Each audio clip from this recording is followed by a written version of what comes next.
Today I don't know. I woke up this morning. My eyes were all itchy. It's probably touched something during the night, other than my willy. But uh, I was talking to a friend there, and actually, the thumbnail of this video, first of all, is a place called Swinford in County Mayo.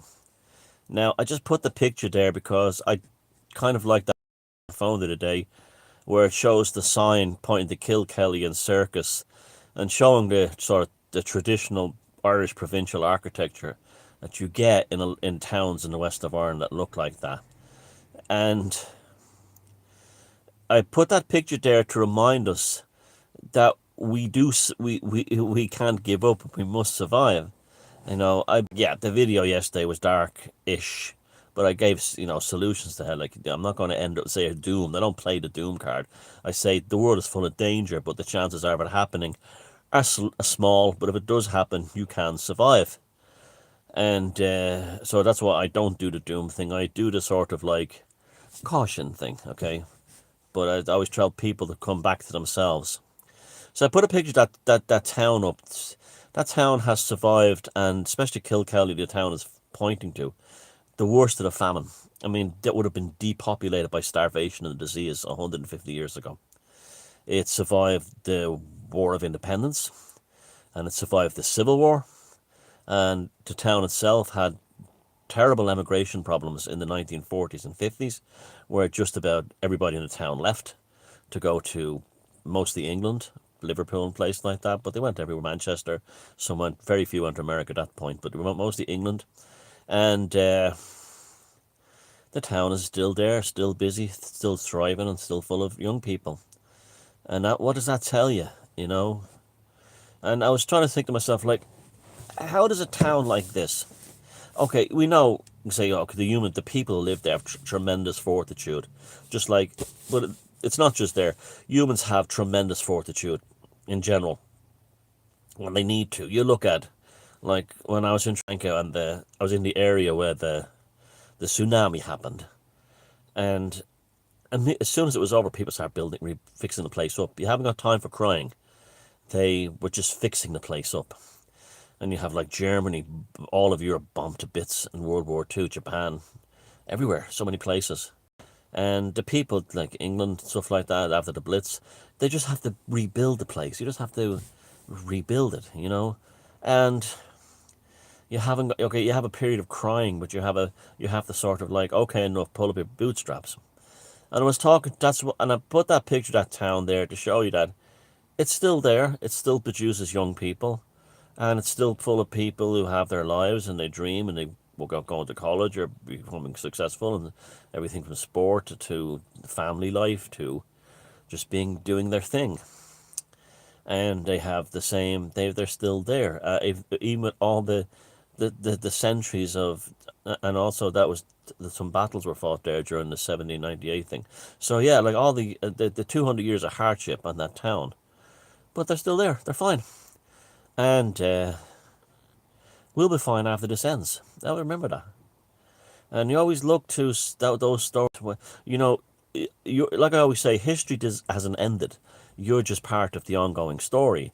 But the major part of the ongoing story that most people miss, there's loads of channels and books and movies and documentaries about World War One, about World War Two, about the American Civil War, about all kinds of things. But there's very little about the rebuilding process afterwards, when people came back. And that's very important, because people come back, we come back. I was talking to a friend in England, and we were saying that, like, those of us, and it's true, those of us, a truck went by, arborist on it, like a tree pruner, and in the corner of my eye, I first saw it, like a big white truck with arborist on it. I thought it said abortionist. I was like, has it got that bad? You'd have a mobile abortionist around the west of Ireland, but aborist. I thought for just a second, I thought, you see words and you sometimes think of something else, abortionist. But it's kind of synchronistic actually with what I'm going to say next. That people who are not living in fear are creating. You should be creating too. I'm I'm really creating. When I say creative, I don't mean, art necessarily or anything like that, or music or anything. But yeah, do that by all means. Do that if you're into that. But like I was talking to a chap the other day, and he's got a daughter who's 10 and a son who's 12. And the kids are, the whole lockdown thing, it's difficult, and, they have to deal with that. But he said something happened amazing. Some friend of his found an old wooden boat in a shed. And he said, you can have it if you want it. And so him and the kids went to collect the boat, and they've completely fixed it up. They they learned, they watched YouTube videos on how to repair old like wooden boats, and they got all the wood and they researched and they fixed it and they painted it, and they bought parts off eBay and off the internet and wherever they could find them in marine companies here in Ireland. They bought themselves an outboard engine, and he said it was just the kids absolutely had the time of their lives, and him too as well. They restoring this old boat, and he said it was just the kids, he said I've seen the kids are much happier doing that than when they were in school, because they were just, not only were they fixing the boat and seeing this thing wasn't seaworthy become something they can go fishing with, or go to visit the islands off the coast here, the remote, or in the Shannon and in the lakes, because Ireland's full of like remote islands, but not only at the sea but also in the land inside. With huge lakes, and the Shannon River has loads of islands in it. Loch Crew has something like 3,000 islands. So they're all excited about, they're fixing about and all excited about having adventures visiting these remote islands, like the kids are pirates or something. And he's having a laugh too, because he's recapturing his own childhood. But also it opened up new things for them. Then they bought fishing gear, and they bought like stuff. They learned about how to use compasses and maps and stuff like that. And that was just simply because of someone he knew had an old wreck of a boat in the shed and said, it's yours if you want it. And it opened up a whole new world for him and the kids. Create while you wait. That's like a kind of a mantra I've been sort of like saying in my head. Yeah, it's hard. I have my bad days too. Not many, but there are days I'll be quite upset about the lockdown and things like that. But I always say that to myself: create while you wait. I immediately do something. I'll make something, fix something, paint something. I'll just read something. I'll do something. And even going for a walk in the woods, and being imaginative. Imagining different realms and stuff like that. That's very creative. All that stuff is helpful. Create while you wait is really important. And I mean, I thought that was a fantastic example. Is the man with the bow, and it's true. My friend I was talking to was saying that those who like I said, those who are not living in fear right now, who are watching the TV, they're wearing masks indoors and all this stuff, they're actually having a good time of it. It's almost like the stories you hear about. I saw a documentary about people in England who lived during World War Two. Now, they got off easy compared, even though the bombs were falling and everything and they had rationing, they still got off easy to say what happened to people in Poland, like in Warsaw or Berlin or any cities that were like flattened. But they still had it bad and very rough. And they all had, when the war ended and they were talking about interviewing them, they said, yeah, but it was lovely at the same time too, because I was growing my own garden and had chickens in the backyard. And even though I had less, it made me do things like read books, and, uh, I wasn't consumed by the war. I went into myself. And it's the same now. If you're not consumed by the Rona war, you can go into yourself and uh, create projects, great stuff. And this will get you through and past the time. And this is like why the tribe exists. We're not NPCs. We're creative souls by our nature, I think. Just look how many of you are musicians, writers, artists, huge numbers of musicians especially. Um, and every artist, lots of people sing, lots of people dance, that kind of thing. Oh, that's another one I heard. A woman who had an Irish dancing is very popular in Ireland. I know that sounds an oxymoron, but like uh, it is like literally everyone sends their kids to, particularly the daughters, but also the sons, at a certain age go for Irish. They want to. The kids want to.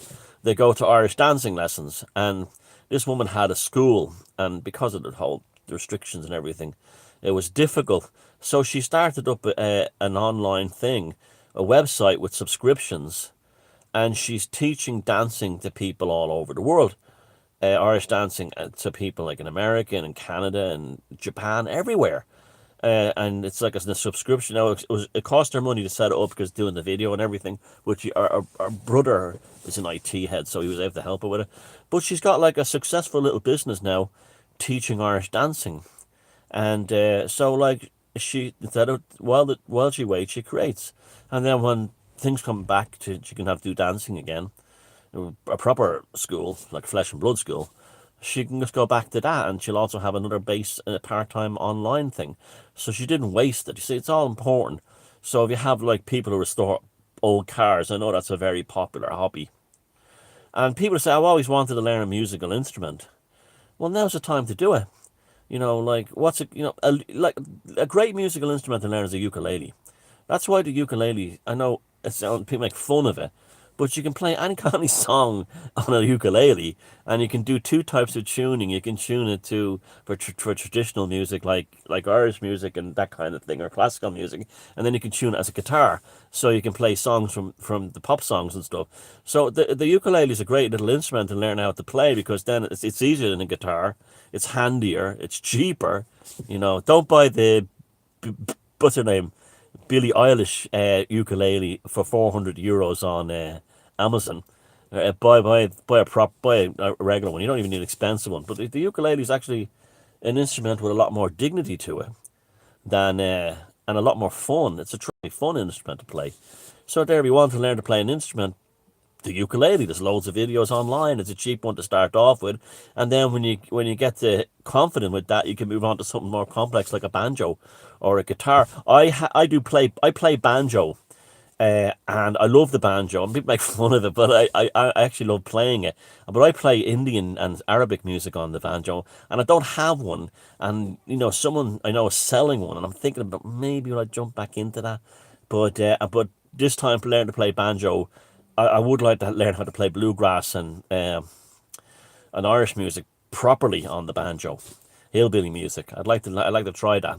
I like the percussive sound, but like that's the next thing I'm thinking of. I have my like, maybe if I get a bit bored, which I never do, I never get bored. But if I do have an urge to try something new, I might go back into banjo again. And I was even thinking about a drum kit again, because I can play drums fairly well, but I'm well out of practice. And after your mid 40s, your timing is not the same as it. That's why so many of them have click tracks on their headphones, like the older drummers. And but still, I was thinking of that again, a cheap drum kit and stuff. So there's lots of things you can do, and gosh, there's loads of things, and it's important to do these things, if you want, you don't have to be a business thing, but it can be a business thing. But create is so important. And when I say that creative, sometimes people think I'm talking about art, and no, I'm talking about like the family with the fellow with his two kids and the rum and the motorboat, or the fishing boat. That's a classic example, of that. And gosh, there's loads of things you can do. I remember when I had no money one time, I used to get old crockery and make mosaics. And I literally did it for free. There was a recycling place, like a dump, and there was all loads of people would throw away their old crockery, take it home, smash it up in a bag, and then get brown wrapping paper from the butchers. When you buy sausages or from the butchers, you'd wrap it in white paper, which I used to draw on that. And it's cheap, and I used to ask him for extra. It's dirt cheap, that paper for him, and he used to give me reams of the stuff. One time he gave me half a roll of it, just for drawing, and then I'd use that to make the mosaic sketch, and then put the crockery down and get cement from a building site. You go to a building site, you're nice to the fellas, and they can have a bit of cement there, and they'll give it to you. And then come home, and I used to make beautiful mosaics, and the sheets of plywood and everything, bits of wood, would be found in skips and stuff like that. Literally, I had no money, and I was making beautiful mosaics and giving them to people. Beautiful. I mean, I still have some of them. I should show you a picture of them sometimes, but they're beautiful, and they cost me nothing except my creative time. And it was a huge lesson for me. You know, I didn't have a pot to piss in at that time, and my money has always been like that: up, down, up, down, up, down. And it's just the way I am, and it's just the way the life I've chosen, and I'm not complaining about it. Like you know, but there have been times in my life I've been very, very poor, and not from like lack of working or something, or being addicted to something. It was just like things didn't go right, you know, and things weren't working out. But I was just thinking about them every single time I used to create or try and make work. Like I remember there used to be when I was about, I don't know, I was in late mid teens. I hadn't no late teens. I hadn't I had some. There was a summer or winter where I was piss poor, and I hadn't got a part time job, or I didn't. There's something I didn't have the money for a few months. I mean, I was really broke. I had a bicycle, and and there was a really bad recession in Ireland at the time. And but near where we lived, when we lived on the south side in Tala, there was a huge old quarry where fellas used to do clay pigeon shooting, and they would fire the clay pigeons off the top of the cliff, and then they would shoot them. It was a very popular place for practicing shotguns, and there was loads of fellas there shooting. So like a fucking war was going on. So during the week, and when the weather was good, I used to cycle down in and then climb down into the valley, and I used to collect the clay pigeons that weren't shot; they were still whole, and I used to spray paint them orange, and then sometimes I'd have like dozens of them, and I'd sell 10 of them for a fiver.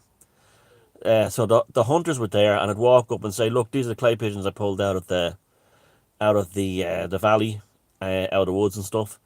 Selling 10 for a fiver," and every last one of I'd be gone like that.